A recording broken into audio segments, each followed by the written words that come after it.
एक बार एक शैतान एक लड़के के कपड़े उतार कर उसे पेड़ पर रस्सियों से बांधकर डंडे मार रहा होता है।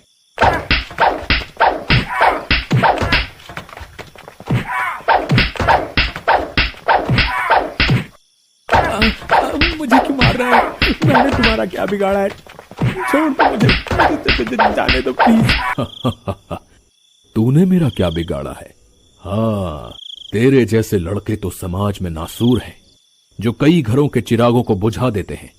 कई साल पहले मैं भी ऐसे ही चिल्लाया था, लेकिन तूने और तेरे उन 3 दोस्तों ने मेरी एक नहीं सुनी और मैं पूरी रात ठंड में ऐसे ही तड़प तड़प कर मर गया था।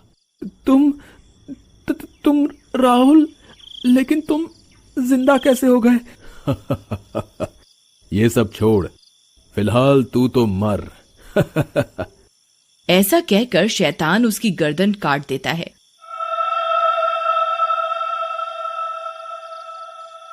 लड़के की अधकटी गर्दन कट कर लटक जाती है और वह शैतान हंसते हुए चला जाता है।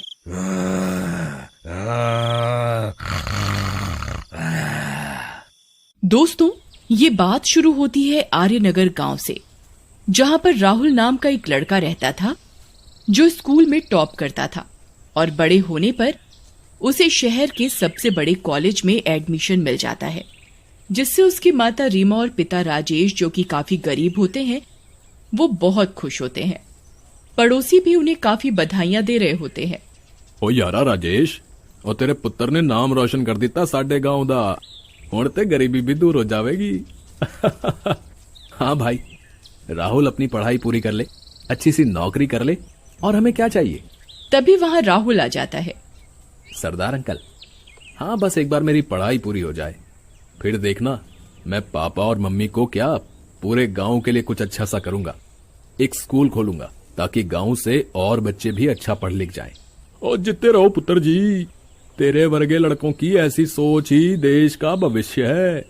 रब रखा तेनू। इसके बाद सारे वहां से चले जाते हैं। कुछ दिनों बाद राहुल भी अपने कॉलेज जाता है। कॉलेज में जाते ही बड़ी बड़ी बिल्डिंग देखकर उसकी आंखें फटी की फटी रह जाती हैं। अरे वाह, क्या बड़ी बड़ी बिल्डिंग है और कितना बड़ा कॉलेज है। बच्चों ने भी कितने अच्छे कपड़े पहने हैं।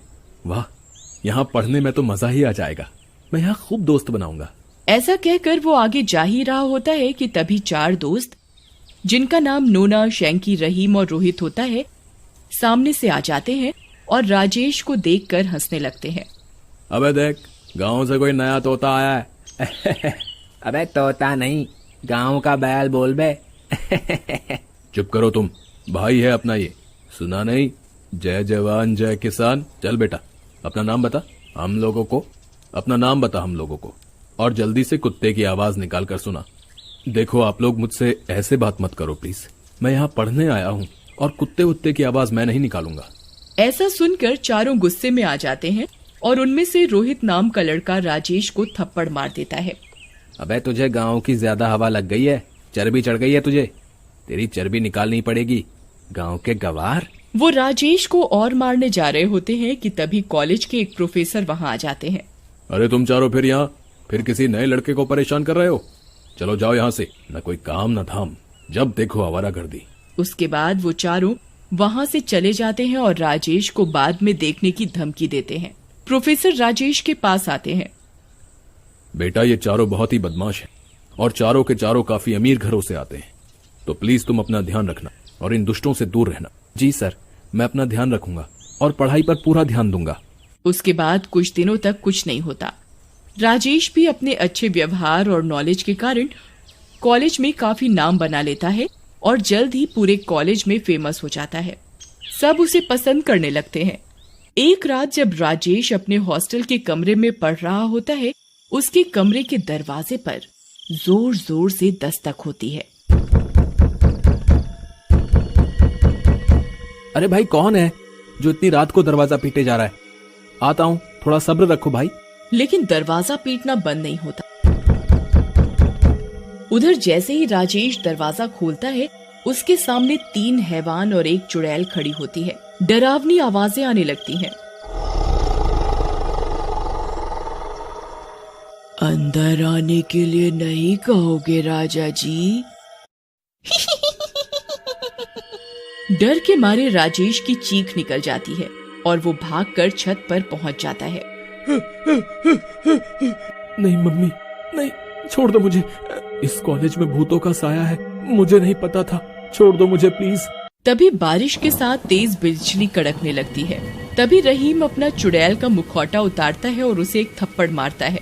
अबे तुझे क्या लगा कि हम सब भूत हैं? बेवकूफ कहीं का डरपोक। फिर सब अपना भूत का मुखौटा हटाते हैं और उसका मजाक उड़ाने लगते हैं। इसकी शक्ल तो देखो, अरे कहीं पतलून गीली तो नहीं कर दी डर के मारे? उस दिन बात पूरी नहीं हुई थी। यह सब देखकर राजेश काफी डर जाता है। देखो मुझे जाने दो, मैं तुम लोगों से उलझना नहीं चाहता। अगर तुम्हें कोई बात बुरी लगी हो तो मुझे माफ कर दो। देखा कैसे भीगी बिल्ली बना है, देखा कैसे भीगी बिल्ली बन गया है। तू तो बहुत फैल रहा था, अब अकड़ के दिखा। ऐसा कहकर वो चारों राजेश के कपड़े फाड़ देते हैं। अरे भाई देख क्या मस्त बॉडी है इसकी, अगर ये गंजा भी हो जाए तो मस्त लगेगा, क्यों? सही बोल रहा है यार रोहित, मैं तो कहता हूँ इसका एक वीडियो भी बना, लोगों को दिखाएंगे, मजा आ जाएगा। इसके बाद चारों दुष्ट ऐसा ही करते हैं और राजेश को गंजा करने के बाद उसका एक वीडियो बना लेते हैं। राजेश इस सब से काफी टूट जाता है। मैं बिल्कुल दया नहीं है, एक पल भी नहीं सोचा कि मैं किसी का बेटा हूँ। मैं अभी तो जा रहा हूँ लेकिन लौटूंगा जरूर, तुम्हें और तुम्हारे जैसे गंदे लड़कों को सबक सिखाने। ऐसा कहकर राजेश छत से छलांग लगा देता है और नीचे गिरकर मर जाता है।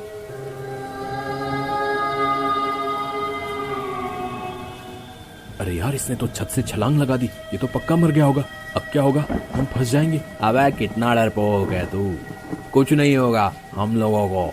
और पहली बात तो हमें किसी ने नहीं देखा, बस सब लोग अपना मुंह बंद रखना और इसकी लाश को ठिकाने लगा देते हैं, किसी को कुछ नहीं पता चलेगा। इसके बाद वे सारे राजेश की लाश को वहीं खड्डा खोद कर गाड़ देते हैं और अपने घर चले जाते हैं।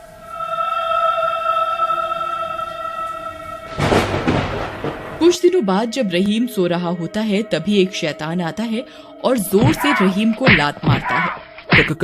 कौन है जिसने मुझे लात मारी? ये तेरे जैसे इंसान को जानना जरूरी नहीं है। ऐसा कहकर वो रहीम को सिर के बल पटक कर मार देता है। ये खबर सुनकर बाकी के तीनों दोस्त काफी घबरा जाते हैं और एक जगह मिलते हैं।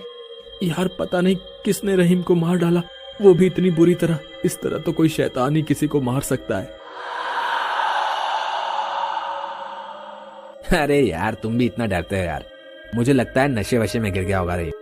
तुम लोग डरो मत, कुछ नहीं होगा, जाओ सब अपने घर जाओ। उसके बाद तीनों अपने घर के लिए निकलते हैं। रास्ते में मोहित को उसका नाम पुकारने की आवाजें आती हैं, जिसे सुनकर रोहित रुक जाता है। कौन है जो मुझे आवाज दे रहा है, सामने आओ। ठीक है तो आ जाता हूँ। तुम तो राजेश हो, तुम जिंदा कैसे हो गए?